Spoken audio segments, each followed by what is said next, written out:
I am Edip Yuksel. Today I will tell you few stories. I'm not a good storyteller, but what I'm telling you is very interesting. Um, First, I want to mention a book which I read a few years ago. The name of the book is Black Swan by Nassim Nicholas Taleb. Very interesting book in that he's a mathematician. He asserts that many events, most important events in our lives, personal lives, or in history, in global level, happens without expectation. It happens as a surprise, like suddenly war starts, or a big plague, or we meet someone just by accident, we end up marrying with that person, having children. What he says, after the event happens, we rationalize it, we connect the dots, we think, well, it was expected, but in fact we were at dark. We didn't really know for sure that it would happen. Sometimes we don't have even a clue that such an event would happen in the future. Therefore, life is full of certain random events. Today I decided to make my own random event. Instead of talking about politics and religion, philosophy, those serious issues, today I want to share with you a few personal experiences. First, I want to say something about the shirt on. It is not a shirt, it's a sweater on me. Okay, this is beautiful. As you see, this was done by my sister, older sister, while I was in Turkish prison between 1980 and 1984. That time this was her gift, and I love it very much. Though I am in desert in Tucson, I really don't need it most of the time. But today was a little bit cold. I said, well, it is a good time to show off my sister's work. I love it. These are the best colors. Well, this is backward. My hand is going to the other side. Okay, this is the rainbow colors. And as you know, also I have my books are published by Rainbow. Now, the story is about hitchhiking stories. When I was in law school in 1995, I will start from that. We were in old house. I opened the fridge and I see in the door compartment bottles of wine and other alcoholic beverages. And we don't drink, me and my wife. We are absolutely alcohol free. We call it teetotaler. And also I have no really much tolerance for alcohol being my presence in my home, because I know that the harm it causes for individual and society, it is very underreported, unfortunately, because of the mass addiction in alcohol. The damage is tremendous in terms of brain damage, in terms of personal relationship, economical bankruptcies, and accidents, work accidents or traffic accidents is immense. Knowing that, I just yelled at my wife. I said, where did these come from? I'm going to throw them to the garbage. She yelled back. She says, please keep it. It is my cousin's. And somehow they were there the night before while I was working or at school. And they had a party, and these were the leftover. Well, I told her I don't want it in the fridge, and she knows my sensitivity on this issue, and she respects it. And she said she will take it the following day to her cousin. Okay, that's fine. The following day I wake up and I find out that my car is not working. Perhaps the lights were on, and I needed to take my wife's car. And I enter her car and start the ignition. I start always saying Bismillahir Rahmanir Rahim, in the name of God, gracious, compassionate, merciful God. And while saying that, I noticed these bottles parading uh, on my right side, passenger side, on the floor in a bag. I felt bad. I felt a kind of contradiction between what I am saying in the name of God and here as these are evil. I ask forgiveness from God. I say, these are not mine. I don't want to be going driving a car together with alcoholic beverages in my car. Anyway, I went to University of Arizona downtown. That time I still was connected with Masjid Tucson. I think it was my last year there. We separated ways when I found out a gang, a cult in that group started idolizing Rashad Khalifa, my former friend and mentor, and it became an issue among us. Anyway, that time still I was going there, and I was parking the car there, the parking lot we could use. It was just a few minutes away from my faculty from law school. While entering the parking lot, I see a lady waving her hand for hitchhiking and to get a ride. After the parking, I came back and I have second thought. I said, well, I have few extra minutes before class starts.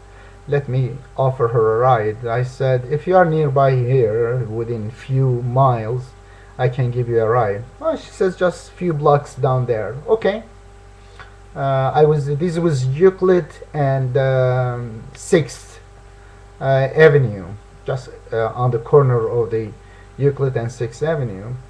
And while she was walking with me towards the car, which was under the wall, the masjid wall reads, happiness is submission to God, or later devotion to God.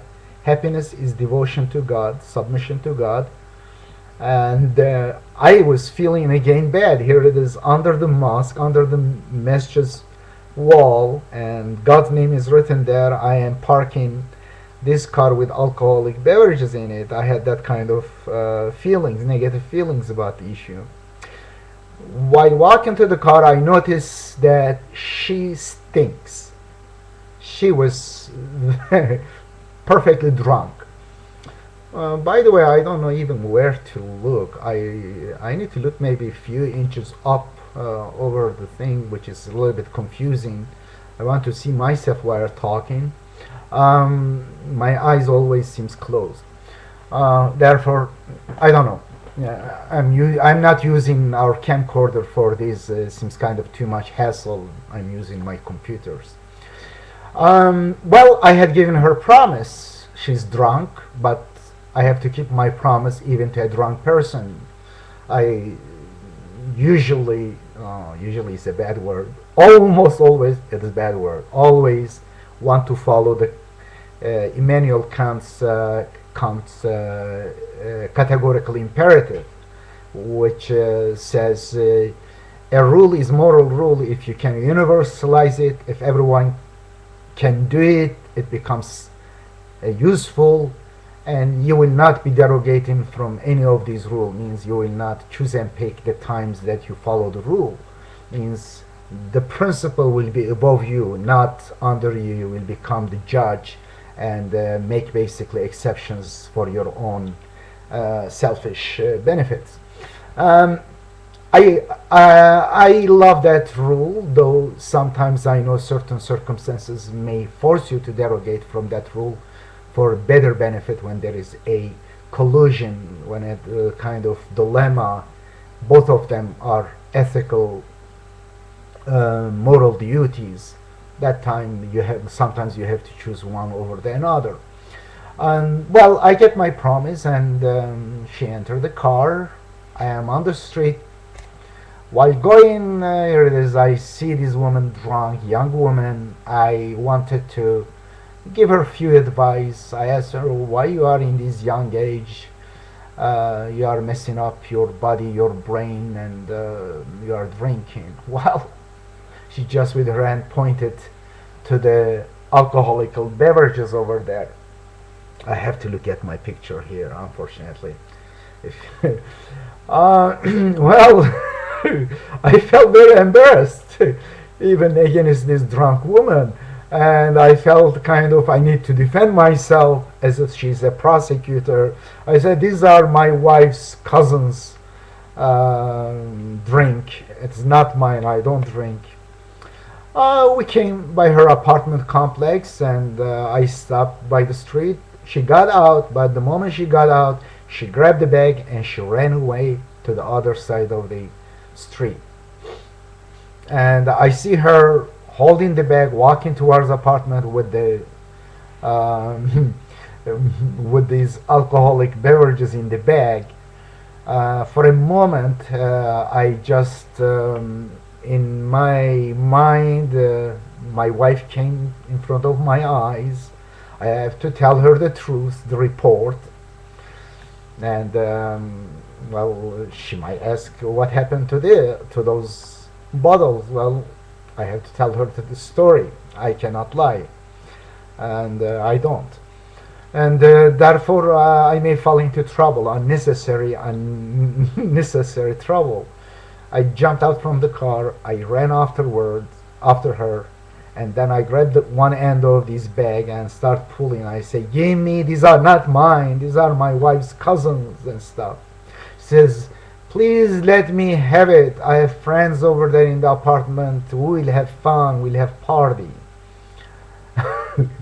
And then for a moment, I picture myself like from bird's perspective, and what are you doing, Edip? Weren't you the one you are fighting now in the middle of the street with a drunk woman over a few bottles of alcoholic beverages? What did you do? Weren't you regretful and praying to God for forgiveness because you had these alcoholic beverages in your car? It is God sent you a woman, a hitchhiker, and happens to be drunk and also thief. God, by this way, got rid of these alcoholic beverages from car. You should be thankful. In that moment, I let her take it. I said, "Go ahead it." I have nothing to do with this. And thank God, nothing happened afterwards. My wife empathized with my story. And that was one of the hitchhiking moments I don't forget. Very interesting. Few months later, another time, on this time late night, I am going home from university. Perhaps I was in library doing some work, and the streets in Tucson is usually darker than most places, cities. One of the reasons they want to keep the sky clear, less light pollution because of the observatories, because of the astronomy here in Tucson.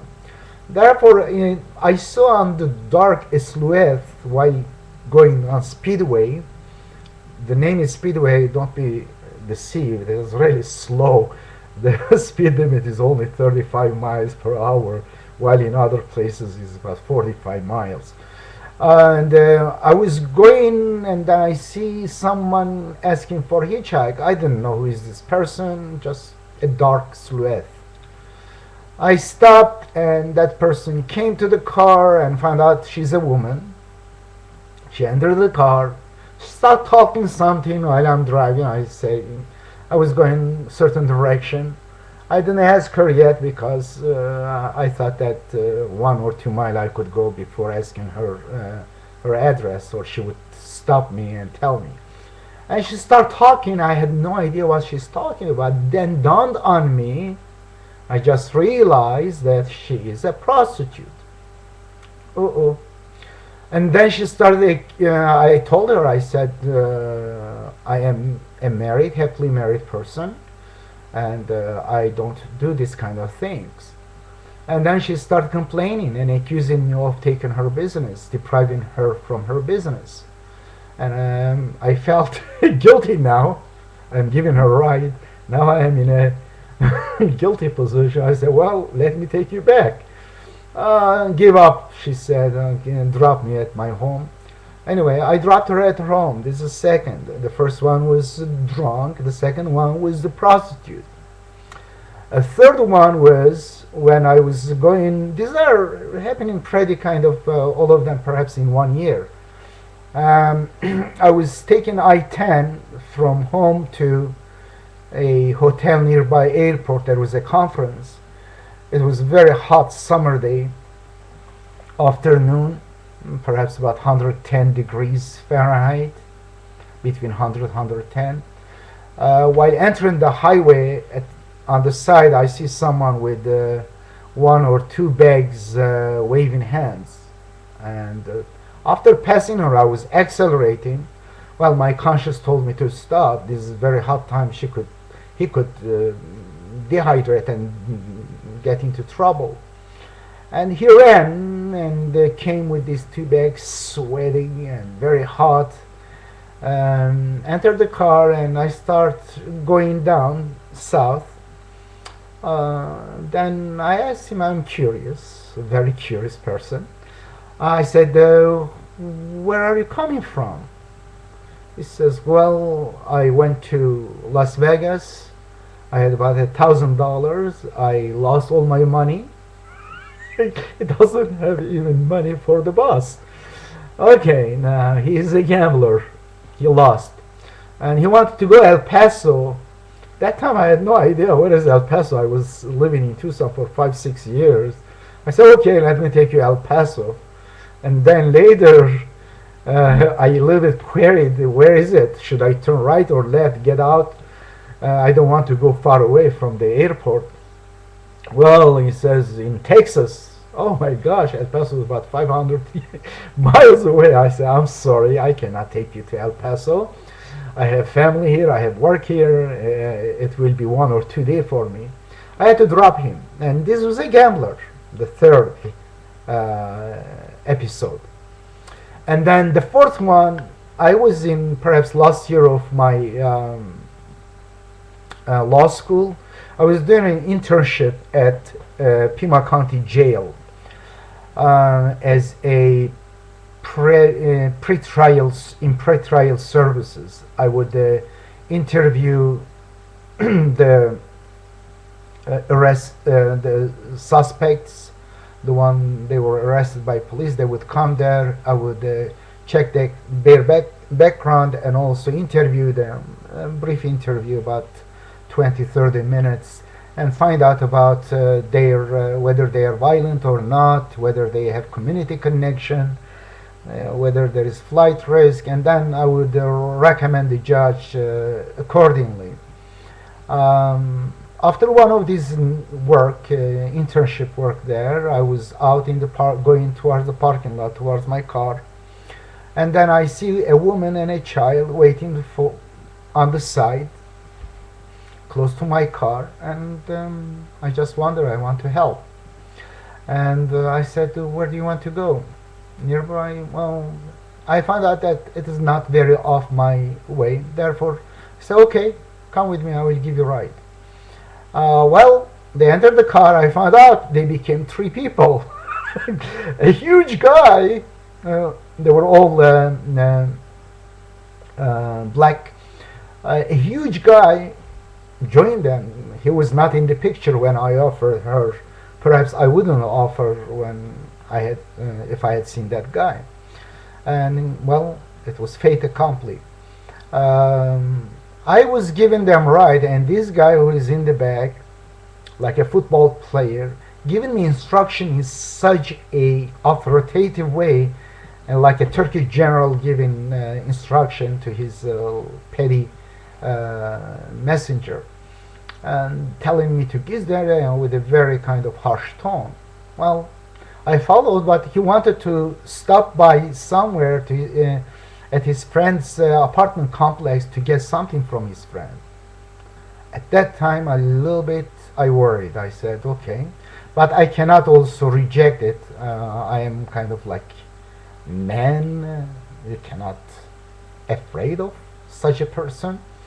I stopped with the woman and the child in the car, and this guy left the car. Went towards the apartment. I said, wow, this is the fourth incident. First was a drunk, then a prostitute, then a gambler. What if he's picking up a gun from that apartment and he will either rob me or kill me? Very silly, but these ideas was in my mind. Obviously, I am not dead. He came and then I dropped him. Nothing happened, thank God. That was a kind of suspicion on my side. Another, the last episode I would like to share with you. We go to San Diego frequently, every about 2-3 months as a family. We have a lot of family members there. From Tucson to San Diego, it takes about 7 hours. We have great time as family. We play all kind of musics, Jewish musics. We have the best classic musics and Turkish, Arabic, Kurdish, Persian. These are 5 languages we play, and also we play puzzles. I have a bunch of questions we ask each other. We have great family times during these trips. One of the best times we have as a family. We are all stuck in a car, and I drive, my wife drives, and later my children grow now. All of us can drive. Therefore, no problem. We may not even stop. And I'm going after Casa Grande, passing, this is I-8, Highway 8, directly going to San Diego. No houses, farms. I think I passed about half an hour or an hour in Casa Grande, on way to Yuma.